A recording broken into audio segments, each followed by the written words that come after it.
नमस्कार, मैं हूं संजय शर्मा। आप देख रहे हैं 4 PM न्यूज नेटवर्क। मोदी और शाह की जोड़ी अब तक तो बाकी लोगों के बयानें लिया करती थी।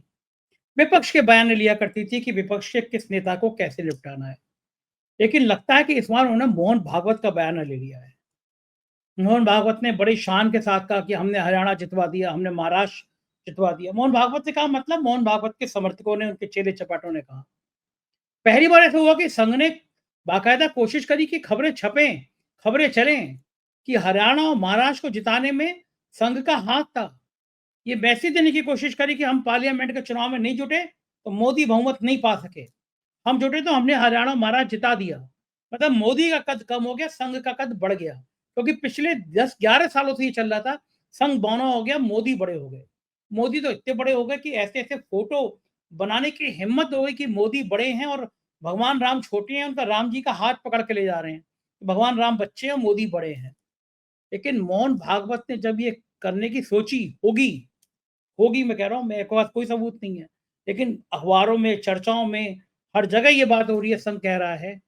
तो फिर मोदी और शाह की जोड़ी ने सोचा कि अब मौका देखा जाए और निपटा दिया जाए। जिस तरह से अमित शाह की एक गलती पे सब लोग उनको निपटाने पे जुड़ गए हैं, अंबेडकर अंबेडकर वाले बयान पे, उसी तरह भागवत के एक बयान पर अब मोदी ने भी प्लान कर लिया। भागवत ने कहा कि मंदिर के नीचे मस्जिद, मस्जिद के नीचे मंदिर, इस तरह की बातें कुछ लोग कर रहे हैं और हिंदू नेता बनना चाह रहे हैं, इस तरह का बयान दिया भागवत। और उसके बाद मोदी ने ट्रम्प कार्ड चल दिया। वो कर दिया जिससे भागवत की हालत खराब हो जाए, निबट जाए मोहन भागवत। क्या है ये पूरा प्लान? अभय दुबे जी से इस बातचीत में इसका खुलासा होगा। बहुत बेहतरीन बातचीत होगी आज, तार्किक बातचीत होगी आज, मुद्दों पे बातचीत होगी आज। पूरी बातचीत सुनिएगा, आपको बहुत मजा आएगा। उससे पहले चैनल को सब्सक्राइब और ज्वाइन कर लीजिएगा। चलते हैं अभय दुबे जी के पास। 4 PM न्यूज नेटवर्क में स्वागत है अभय दुबे जी आपका। अमित शाह का बयान, इस पर विवाद थमने का नाम ही नहीं ले रहा है। मायावती जी ने पूरे देश में प्रदर्शन कर डाला, बहुजन समाज पार्टी सड़कों पर आ गई, विरोध किया और ये कहा कि बाबा साहब का अपमान हम सहन नहीं करेंगे। क्या लग रहा है आपको कि ये मुद्दा थमेगा कैसे? क्योंकि विरोध की जो आवाजें हैं, वो रोज तेज हो रही हैं, वो अलग-अलग एंगल से निकल के आ रही हैं, वो एक बड़ा मूवमेंट बना रही हैं और कहीं न कहीं खतरा भी पैदा हो रहा है भाजपा संघ को। ये रुकेगा तो फिर रुकेगा कैसे? देखिए, मायावती अगर अंबेडकर के सवाल पर, अमित शाह ने अंबेडकर का जिस तरह अपमान किया, उस सवाल पर अगर विरोध प्रदर्शन नहीं, विरोध का झंडा खड़ा नहीं करती, अगर वो आक्रामक रवैया अख्तियार नहीं करती और वो हाथ पर हाथ रख के बैठी रहती जैसा कि आजकल उनका रवैया हो गया है, तो इससे मायावती की पूरी राजनीति समाप्त हो सकती थी। इसका खतरा मायावती के सामने था। इसका एक ऐतिहासिक कारण है। महाराष्ट्र से भी ज्यादा मैं मानता हूं कि उत्तर प्रदेश अंबेडकरवाद का गढ़ है। उत्तर प्रदेश के दलित आंदोलन पर अंबेडकरवाद की बहुत पुरानी छाप है। कांशीराम के भी उभार से पहले, बहुजन समाज पार्टी के निर्माण से भी पहले, DS4 के निर्माण से भी पहले, बामसेफ के निर्माण से भी पहले उत्तर प्रदेश के दलित आंदोलन के ऊपर अंबेडकरवाद का बहुत बड़ा असर था। जय भीम का नारा उत्तर प्रदेश के लिए बहुत पुराना नारा। आज जो प्रियंका गांधी जो नारे लगा रही हैं, जय भीम, वो नारा उत्तर प्रदेश में मैं अपने बचपन से सुन रहा हूं, जब बहुजन समाज पार्टी का कोई पता नहीं था। तो और उसकी वजह यह है कि उत्तर प्रदेश के जाटव समाज के ऊपर, जो कि दलित आंदोलन के केंद्र में है, दलित आंदोलन जाटव समाज के कंधों पर खड़ा हुआ है उत्तर प्रदेश का। 100 दलित अगर उत्तर प्रदेश में होते हैं तो उनमें 70 के आसपास जाटव होते हैं, बाकी 30% में बाकी बिरादरियां होती हैं। तो इसलिए मायावती के लिए तो बहुत जरूरी था कि वो इस मामले को बहुत ताकत के साथ उठाएं। हम लोगों को देखना ही चाहिए क्या मायावती इसी ताकत के साथ लगातार इस मामले को उठाती रहेंगी, क्योंकि ये इस मामले को उठाकर वो जो भारतीय जनता पार्टी के साये में चली गई है, ऐसा लगता है कि भारतीय जनता पार्टी ने उनकी कोई नस दबा रखी है, मायावती को राजनीति नहीं करने दे रही है। इससे मायावती बाहर निकल सकती है। और अगर मायावती इससे बाहर निकली, अगर उत्तर प्रदेश के दलितों में इस बात को लेकर लेकर मायावती को समर्थन मिलना शुरू हुआ, तो ये बहुत मुश्किल हो जाएगा। फिर इसका सबसे बड़ा नुकसान अमित शाह की राजनीति को होगा, इसलिए कि उसका संदेश राष्ट्रीय स्वयंसेवक संघ के पास जाएगा कि अमित शाह का गृह मंत्री बने रहना अब राजनीतिक रूप से फायदे का सौदा नहीं रह गया है। अमित शाह जब मंच पे आएंगे तो सबसे ज्यादा जिनको देख कर कोई भड़केगा तो वो दलित समुदाय भड़केगा। देखिए, भारतीय जनता पार्टी का और जाटव समाज के रिश्ते अच्छे नहीं रहे हैं उत्तर प्रदेश में। दो चुनावों में भारतीय जनता पार्टी जाटव समाज को बहिष्कृत करके, यानी उनका एक्सक्लूजन करके, उनका बहिर्वेशन करके, उनको यादवों और मुसलमानों के साथ जोड़कर चुनावी गोलबंदी कर चुकी है। आप जानते हैं कि वो मशहूर नारा था, 3 जात के खिलाफ सब जात, यादव, मुसलमान और जाटव, इनके खिलाफ सब जात, उसमें जाटवों को भी जोड़ा था। इसीलिए मायावती भाजपा की हमेशा लगातार कोशिश रहती है कि जाटव समाज के खिलाफ, जाटव समाज को बाहर करें राजनीति से, उसको निष्प्रभावी करें। अच्छा, ये चीज मायावती को समझनी चाहिए थी पहले भी। मायावती मुख्य तौर पर जाटव समाज की नेता है और अंबेडकर के ऊपर हमला दरअसल जाटव समाज की राजनीति पे हमला है, व्यवहारिक रूप से। अंबेडकर एक राष्ट्रीय हस्ती हैं और वो केवल जाटवों के, दलितों के नेता नहीं है, बाकी समाज के तबकों में भी उनका बड़ा सम्मान है। लोग उनको श्रद्धा के भाव से देखते हैं। संविधान निर्माता के रूप में उनकी हस्ती बहुत ऊंची हस्ती है अम्बेडकर की। लेकिन जाटव समाज में उनका विशेष रूप से सम्मान है, क्योंकि जाटव समाज की जो हैसियत है, जो ब्यूरोक्रेसी में हैसियत है, वो सारी की सारी अम्बेडकर की वजह से है। तो इस वक्त अगर जाटव समाज उठकर खड़ा होता है बहन जी के नेतृत्व में और अमित शाह को कटघरे में खड़ा करता है, अमित शाह के वक्तव्य के ऊपर सवालिया निशान लगाता है, अमित शाह की कड़ी आलोचना होती है और उसके अंदर एक तरह की उथल पुथल मचती है और जुझारू रवैया पैदा होता है भाजपा समाज का, तो सबसे ज्यादा नुकसान अमित शाह के कैरियर को होगा। अगर राष्ट्रीय स्वयंसेवक संघ के दिमाग में ये बात आ गई कि भाई इस बंदे की वजह से दलितों में भारतीय जनता पार्टी कमजोर हो रही है, तो फिर अमित शाह से जवाब तलब होगा और उसका अमित शाह को जवाब देना पड़ेगा और इससे अमित शाह के नंबर भी कम होंगे। और मुझे नहीं लगता कि इससे जो नरेंद्र मोदी का उत्तराधिकारी बनने की अमित शाह की जो इच्छा है, जो कामना है, वो कामना सफल होगी। मेरे ख्याल से वो विफल होने की तरफ ज्यादा जाएगी। अच्छा, आपको नहीं लगता अभय जी कि बीजेपी ने भी एक रणनीति के तौर पे बड़ी गलती कर दी? उन्होंने वो इतिहास के गड़े मुर्दे उठा लाए कि वो जो नेहरू ने अम्बेडकर का अपमान किया था, तरह-तरह की बातें करने लगी, गोदी मीडिया आगे बढ़ के शो दिखाने लगा। सुधीर चौधरी तो बाकायदा इस बात पे तुल गए कि नेहरू ने अपमान किया था बाबा साहब का।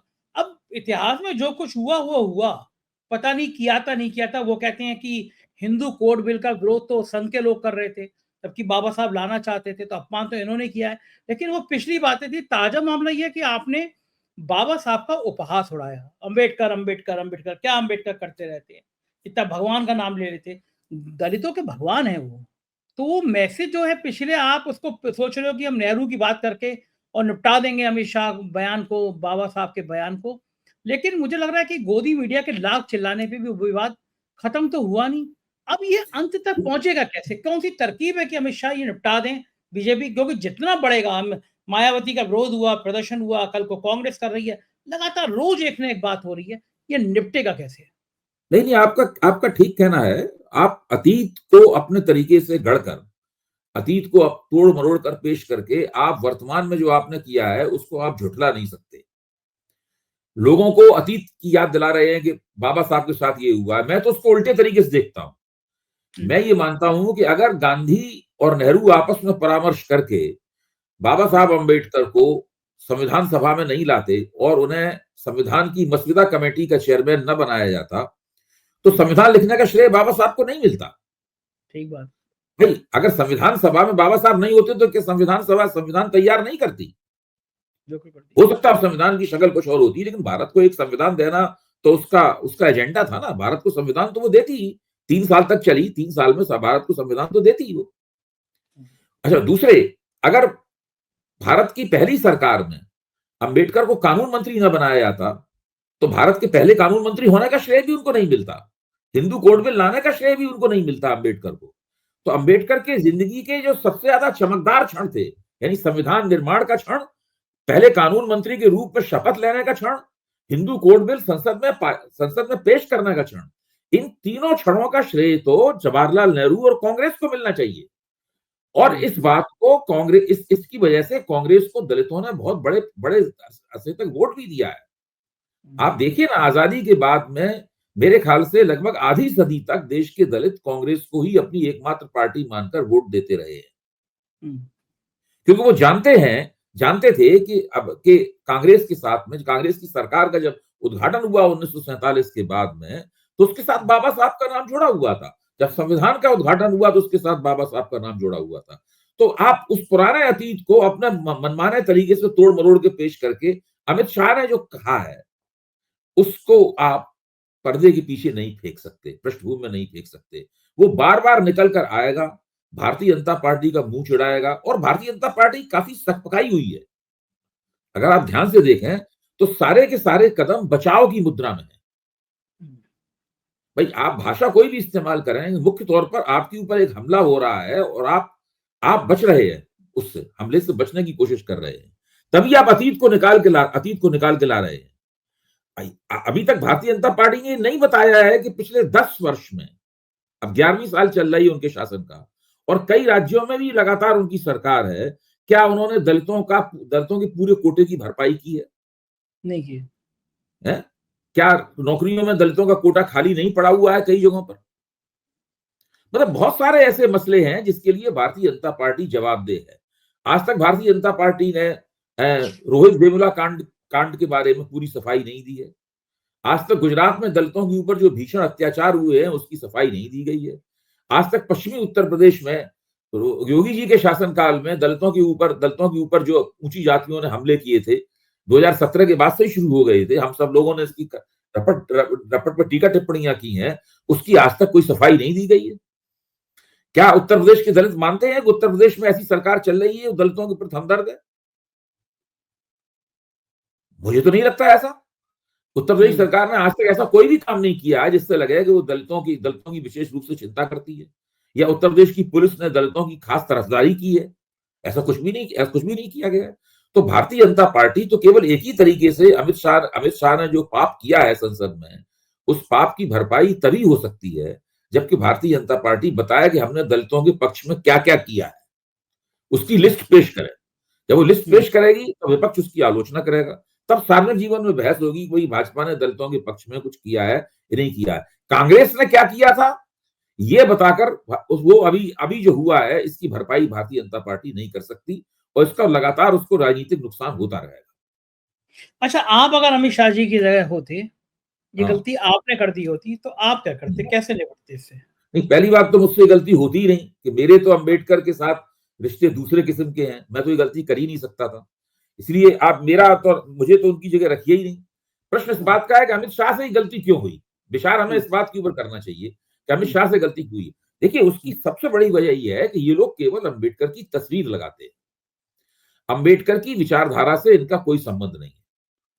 दत्तोपंत ठेंगड़ी हैं, एक राष्ट्रीय स्वयंसेवक संघ के विचारक हैं, सिद्धांतकार हैं, जिनका देहांत हो चुका है अब। उन्होंने बहुत कोशिश करके अंबेडकर के विचारों को इधर से निकाल के उधर से जोड़कर कुछ कतर व्योत करके एक ऐसा ढांचा बनाने की कोशिश की थी जिससे लगे कि अंबेडकर दरअसल एक हिंदू चिंतक थे। वो हिंदू समाज में छुआछूत वगैरह की जो बुराइयां हैं उन बुराइयों से चिंतित थे, इसलिए हिंदुओं में समाज सुधार करने की कोशिश कर रहे थे। ये दत्तोपंत ठेंगड़ी ने अंबेडकर का एक स्वरूप बनाने की कोशिश की। तो भारतीय जनता पार्टी ने एक नए अंबेडकर को गढ़ा, नहीं कहूंगा, जो अंबेडकर थे उनकी उपेक्षा की, अंबेडकर के विचारों की उपेक्षा की और एक नए अंबेडकर को गढ़ के अपने कार्यकर्ताओं को उसे थमाना चाहा। आज भी अमित शाह ने जिस तिरस्कार के साथ में, जिस अवज्ञा के साथ में अंबेडकर का नाम लिया है, भारतीय जनता पार्टी के आम कार्यकर्ता बाबा साहब को उसी तिरस्कार और अवज्ञा के साथ याद करते हैं। चूंकि उनके नाम पर दलित वोट मिल सकता है इसलिए उनकी तस्वीर लगाई जाती रहती है, उनके और दूसरे भजन कीर्तन कर। देखिए भाजपा का एक सब हिंदू राष्ट्रवाद को छोड़ के वो किसी में विश्वास नहीं करती। बाकी सब कुछ जो उसका दावा होता है वो भजन कीर्तन के लिए होता है। चाहे संविधान हो, संविधान को पूजा की वस्तु बना दिया, उसके इर्द गिर्द भजन कीर्तन करते हैं। अंबेडकर को पूजा की वस्तु बना दिया, उसके इर्द गिर्द भजन कीर्तन करते हैं। महात्मा फुले को पूजा की वस्तु बना दिया, उनके इर्द गिर्द भजन कीर्तन करते हैं। यही भारतीय जनता पार्टी का रवैया है। गांधी को पूजा की वस्तु बना दिया, उनके इर्द गिर्द भजन कीर्तन करते रहते हैं। इनके विचारों से इनका कोई संबंध नहीं। अच्छा, ये एक साहब ने मुझसे कहा कि जरा थोड़ा गहराई से देखो, ऐसा तो नहीं है कि अमित शाह को किनारे करने की कोशिश हो रही हो। तो अमित शाह ने पूरी पार्टी का रायता बिखेर दिया। खास तौर से उत्तर प्रदेश में जो लोकसभा चुनाव के बाद के नतीजे के बाद की जो स्थिति थी, जिसमें पिछड़े और दलित एक मंच पर चले गए थे, तब योगी आदित्यनाथ ने बटोगे तो कटोगे का नारा दिया, उसको मीडिया ने बड़ा प्रचारित किया। तो जो दोबारा से पिछड़े और दलित को हिंदू बनाने की कोशिश थी, उस कोशिशों पे तो पलीदा लगा दिया इस बयान ने। मतलब योगी आदित्यनाथ का तो फीचर और गड़बड़ा दिया इस बयान ने। अमित शाह ने ये बयान गलती से उनके मुँह से निकल गया होगा, प्लानिंग रही होगी, स्ट्रैटेजी रही होगी, हुआ क्या था? मतलब कैसा तो कैसा पहली नज़र में देखिए, पहली नज़र में अमित शाह के दिमाग में क्या चल रहा था, उन्होंने क्यों बोला, ये तो हम लोग इस पे तो कोई दावा नहीं कर सकते। लेकिन पहली नज़र में तो मुझे यही लगता है कि अमित शाह सोच रहे थे कि ये कहकर वो कोई सिक्स मारने वाले हैं, कोई छक्का मारने वाले हैं। वो ऐसा कोई एक कटाक्ष करने वाले हैं विपक्ष के ऊपर, जिसको सुनकर विपक्ष के छक्के छूट जाएँगे और अमित शाह को तालियाँ प्राप्त होंगी अपनी तरफ से। लेकिन ये उनकी बड़ी गलती हुई। उसकी गलती इसलिए हुई, अगर बाबा साहब के प्रति उनके मन में ज़रा भी श्रद्धा होती और बाबा साहब के ऊपर व्यक्तिगत रूप से नहीं, बाबा साहब के विचारों के प्रति श्रद्धा होती अगर, तो वो कभी भी बाबा साहब और भगवान को एक दूसरे के मुकाबले रखकर नहीं पेश करते। भाई उन्होंने यही तो किया। बाबा साहब वर्सेस गॉड कर दिए, बाबा साहब वर्सेस भगवान कर दिया। ये एक सबसे बड़ी उन्होंने गलती की। उन्होंने जो फिक्रा इस्तेमाल किया, उस फिक्रे में बाबा साहब बनाम गॉड करने से साफ समझ में आ गया कि वो बाबा साहब को किस हैसियत में रखते हैं और उनका अपना भगवान जो है वो किस हैसियत में है। तो ये बहुत बड़ा, ये मुझे लगता है कि उनसे एक गलती हुई और इस गलती का अभी सपने में भी वो अफसोस करते होंगे, ये हमारे मुंह से कैसे निकल गया। अच्छा, मोदी और योगी का तो काम लग गया है इतने बयान, इन बयानों के बाद में। नहीं, मुझे लगता है कि इससे योगी जी को तो लाभ होगा। हम्म। योगी जी को तो लाभ होगा इससे। और मेरे ख्याल से योगी जी और योगी जी के जो समर्थक लोग हैं, वो इस वक्तव्य के बाद में, अमित शाह के इस वक्तव्य के बाद में, और उस पर जो प्रतिक्रिया हुई है और अमित शाह को जिस तरह कटघरे पर खड़ा किया गया है, अमित शाह इस तरह हड़बड़ाए हुए दिखाई पड़ते हैं, इससे योगी जी काफी अंदर अंदर प्रसन्न हो रहे होंगे। तो उनको लग रहा होगा कि ये बड़ा अच्छा हुआ, हमने मतलब ये अमित शाह ने खुद अपना ही नुकसान कर लिया इसको लेकर। क्या वाकई में लड़ाइयाँ योगी की और शाह की इस लेवल तक पहुँच गई हैं कि अमित शाह की बैंड बजे और योगी के यहाँ लड्डू बटें? भाई पहली नजर में तो संजय जी, आप तो लखनऊ में ही बैठे हुए हैं, ये दोनों उप मुख्यमंत्री जो हैं, आप दूसरे निषाद पार्टी वाले संजय निषाद हैं जो, ये सब कौन है? सब सारे के सारे लोग, ये सारे के सारे लोग अमित शाह के लोग हैं। इस बात को दिल्ली का हर पत्रकार कहता है, सब जगह इनको अमित शाह के लोगों के रूप में ही जाना जाता है। तो मुझे तो नहीं लगता कि योगी का एक भी दिन ऐसा गुजरता है जब वो इन लोगों के साथ में कोई संघर्ष नहीं कर रहे हो। वो संघर्ष हमें दिख पाता हो या न दिख पाता हो, कोई विस्फोटक रूप में सामने आता हो या ना आता हो, लगातार वो संघर्ष तो जारी है ही। यहाँ ये तो लगता ही है कि रोज आप बताइए, अगर दोनों उप मुख्यमंत्रियों के पीछे के ऊपर पीठ पर अमित शाह का हाथ ना होता, योगी ने मंत्रिमंडल से निकाल दिया होता उन्हें अभी तक। हाँ, ये बात तो सही है। हाँ? ये बात तो बिल्कुल ठीक बात है। और संजय ये निषाद को कभी मंत्री नहीं बनाया होता। हाँ, बिल्कुल सही बात है। क्योंकि ये स्थितियाँ तो कुछ ज़्यादा ही पेचीदगी हो रही। अच्छा, एक और गंभीर बात सामने आ रही है। मोहन भागवत ने बयान दिया कि भई हर जगह आपको मंदिर के नीचे क्या था ये सब ढूँढने की ज़रूरत नहीं है, मस्जिद के नीचे क्या था ये ढूँढने की ज़रूरत नहीं है। कुछ लोग ऐसे हैं जो बार-बार ऐसे विवाद करके हिंदू नेता बनना चाहते हैं। उस पे संत समाज लोगों का रिएक्शन आया। ये आप भी जानते हैं, मैं भी जानता हूँ और देश के सब लोग जानते हैं कि देश की गोदी मीडिया बिना साहेब की अनुमति के कुछ नहीं चलाती। अरेंज जोशी अगर ओके नहीं करेंगे तो चैनलों की इतनी हिम्मत नहीं है कि वो कोई डिबेट परफॉर्म कर सकें, कोई बहुत लंबा-चौड़ा विमर्श कर सकें, क्योंकि वहाँ से अनुमति आ जाती है तो हेडलाइंस भी वहीं से तय होती है। लेकिन मैं चैनलों पे देख रहा था कि इस विषय पर बाकायदा घंटों-घंटों डिबेट चल रही है।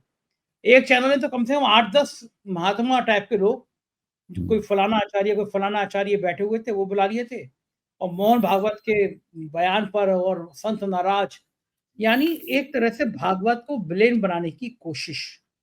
भागवत ने ऐसा बयान क्यों दे दिया? ये क्या चैनलों की इतनी हिम्मत है कि मोहन भागवत के खिलाफ ऐसे शो करा दें?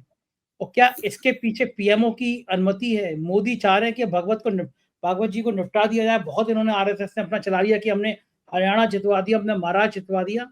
इनको भी बता दिया जाए कि ये भी जिन्ना, अडवाणी की जिन्ना की तरह सेकुलर वाले हैं। खेल क्या है ये? देखिए संजय जी, आपने जो बात कही है, मुझे लगता है कि आपकी उंगलियां जो हैं नब्ज पर सही जगह रखी हुई हैं और आप कुछ सही तरीके से राजनीति की नब्ज को टटोल रहे हैं। क्योंकि ये इस बात की बहुत संभावना है, आप जो कह रहे हैं इस बात की बहुत संभावना है कि मोहन भागवत के इस वक्तव्य के खिलाफ एक तरह की विमर्शी गोलबंदी करवाई जा रही हो, एक डिस्कर्सिव मोबिलाइजेशन, मतलब ओपिनियन का, राय का, लोगों में इस बात को लेके मत बनाया जा रहा। और ये मत किन लोगों में बनाया जा रहा है? ये भाजपा विरोधियों में मत बने न बने उससे कोई फर्क नहीं पड़ता। ये दरअसल में गोलबंदी भाजपा और संघ के दायरे के भीतर हो रही है। ये महत्वपूर्ण बात है, इसमें देखने की वाली बात यह है कि ये गोलबंदी भाजपा और संघ के दायरे के भीतर हो रही है कि मोहन भागवत ने ये जो वक्तव्य दिया है, दरअसल ये हिंदुत्व विरोधी वक्तव्य है। और वे तमाम ट्विटर हैंडल, एक्स के वो हैंडल और उस तरह के तमाम लोग जो कि दिन रात मोदी सरकार के लिए गुणगान करते हैं और मोदी जी के 56 इंच के सीने का बखान करते रहते हैं, वो सब मोहन भागवत को भिगो भिगो कर गालियां दे रहे हैं। तो इस वक्त मोहन भागवत के खिलाफ दक्षिणपंथी आलोचना वामपंथी आलोचना से भी अधिक मुखर है। और ये अचानक ही नहीं हो सकती। आपकी बात सही लगती है मुझे, ये अचानक ही नहीं हो सकती, इसके पीछे डिजाइन हो सकती है। और अगर ये ज्यादा चलता है, टीवी के ऊपर ज्यादा चलता है, तब फिर हम लोगों को आपकी जो बात है उसके ऊपर ज्यादा बेहतर तरीके से उसकी जांच करनी होगी, देखना होगा कि अगर ये जल्दी खत्म हो जाता है तो कोई बात नहीं, लेकिन अगर ये खिंचता है इसका मतलब ये है कि इसको खींचा जा रहा है, ये नियोजित तरीके से इसको आगे बढ़ाया जा रहा है। तो ये तो अगर ऐसी बात है, मौका ताड़ा जा रहा है कि इससे अमित शाह के मोहन भागवत के खिलाफ हिसाब साफ कर लिया जाए। अच्छा मुझे बताइए, आप भी इस बात से सहमत है ना कि इस तरह की डिबेट मोहन भागवत के बयान पे आप ये आधा दर्जन संतों को बिठा लो और फिर बाद में मोहन भागवत की आलोचना कराओ? क्या किसी आज की मेन स्ट्रीम मीडिया के चैनल की इतनी हिम्मत है कि बिना नहीं है हिम्मत, नहीं है, खुशी से वास्तव पूछे में वो नहीं चला? नहीं, सही कह रहे हैं आप, वास्तव में इस बात की हिम्मत नहीं है। ऐसा तभी हो सकता है जबकि इसके पीछे शय हो कोई ना कोई, तो ये और वो बात शय जो, कहां से होगी हम सब लोग जानते ही हैं इस बात को। तो अच्छा ये बात जो मैं जान रहा हूँ अभय जी आप समझ रहे हैं, तो क्या ये बात मोहन भागवत नहीं समझ रहे हैं कि उनके फोटो बिल्कुल लगा समझ लगा रहे के? होंगे, सब कुछ समझ रहे, सब बिल्कुल समझ रहे होंगे, इसमें कोई शक नहीं, बिल्कुल समझ रहे होंगे।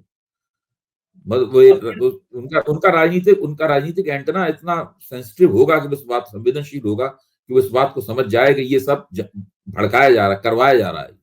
बिल्कुल समझ रहे हो। तो मतलब इसका एक एंगल ये भी है कि जो योगी आदित्यनाथ को जो संघ का समर्थन की बात सामने आ रही थी, जिससे नाराज थे अमित शाह, जिससे नाराज थे मोदी, तो उसका भी एक नमूना है कि आपकी तुम। बात का संजय जी एक मतलब ये भी निकलता है कि भारतीय जनता पार्टी राजनीतिक स्थिति से राजनीतिक लिहाज से इतनी नाजुक स्थिति में है कि कोई भी इस तरह का वक्तव्य, कोई भी इस तरह की घटना उसके अंदर एक नए शीत युद्ध का आगाज कर सकती है। एक तरह का शीत युद्ध ही है। भाई मोहन भागवत ने एक वक्तव्य दिया, अगर उस वक्तव्य पर गोदी मीडिया के अंदर भगवा वस्त्रधारियों को बैठाकर, महामंडलेश्वरों और आचार्यों को बैठाकर अगर मोहन भागवत की खिंचाई हो रही है, तो निश्चित रूप से उसके पीछे भारतीय जनता पार्टी और संघ की अंदरूनी ताकतों का हाथ है। ये हो ही नहीं सकता कि उनका हाथ ना हो। मैं आपके इस अवलोकन की तस्दीक करता हूं। अच्छा अब ये अगर है हाथ है, तो फिर जब बात निकली है तो दूर तलक जाएगी, फिर इसका अंत क्या होगा, कहां तक ये लड़ाई जाएगी, क्या सीन देख रहे हैं आप? वो देखना ये पड़ेगा कि इसको आगे कितना खींचा जाता है। अगर ये जल्दी खत्म हो जाता है तो खत्म हो जाएगा, लेकिन अगर ये लंबा खींचा जाता है तब फिर मोहन भागवत की तरफ से इनको संदेश जाएगा इन लोगों को कि ये सब बंद कीजिए आप, और अगर ये नहीं बंद होता है तब फिर झगड़ा होगा। रहमन धागा प्रेम का मत तोड़ो चटका है, टूटन से वो तो फिर एक ना बार जोड़ो। गांठ लग चुकी है, वो तो गांठ पड़ गांठ गए, लग चुकी है। देखिए गांठ लग लोग गई। अभी अभी अभी 4 जून के का जो चुनावी फैसला था उसके पूरे फलितार्थ हम लोगों के सामने नहीं आए हैं।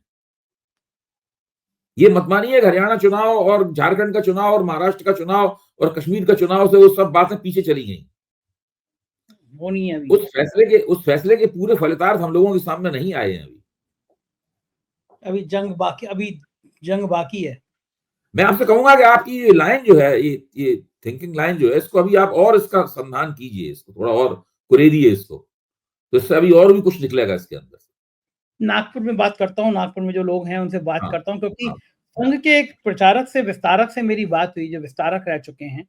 उन्होंने मुझसे कहा कि ये पहली बार ऐसा हुआ कि हम सोच नहीं सकते थे कि अभी आधे घंटे पहले ही फ़ोन आया आपसे, जब बात कर रहा था तो आधे घंटे पहले फ़ोन आया और बहुत अच्छे बड़े समय से संघ से जुड़े हैं।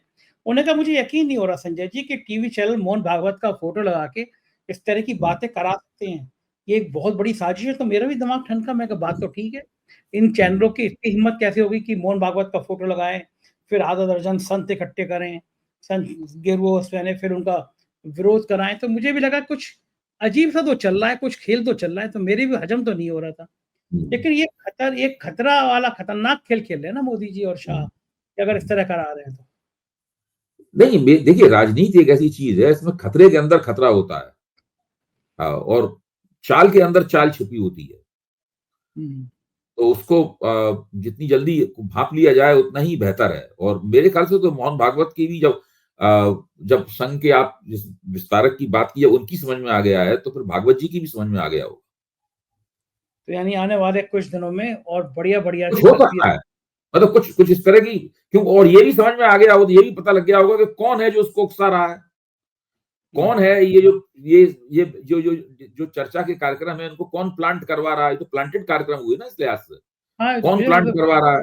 हाँ, ये सब पता लग गया होगा उनको, और उसके हिसाब से उन्होंने अपनी लिस्ट अपना अपना उन्होंने लिस्टें बनानी शुरू कर दी होंगी कि किसको काटना है, किसको उठाना है। यानी कुछ दिनों बाद और बढ़िया-बढ़िया चीज़ें भी सामने आ सकती हैं। बिल्कुल, बिल्कुल, बिल्कुल। चलिए देखते रहेंगे, बात करते रहेंगे। बहुत-बहुत शुक्रिया अभय जी, आपने इतना समय दिया। Thank you sir. तो ये थे अभय दुबे जी और पूरी बातचीत सुनने के बाद आप इस निष्कर्ष पर पहुँच गए होंगे कि मामला तो कुछ गड़बड़ है। संघ भी बहुत लंबी खेल खेलता है, बहुत दाँव पे चलता है। ज़ाहिर है अभी बहुत कुछ होना बाकी है। क्या आप भी मेरी राय से, मेरे विचार से संतुष्ट हैं, सहमत हैं? मुझे ज़रूर बताइएगा। शुक्रिया, थैंक यू।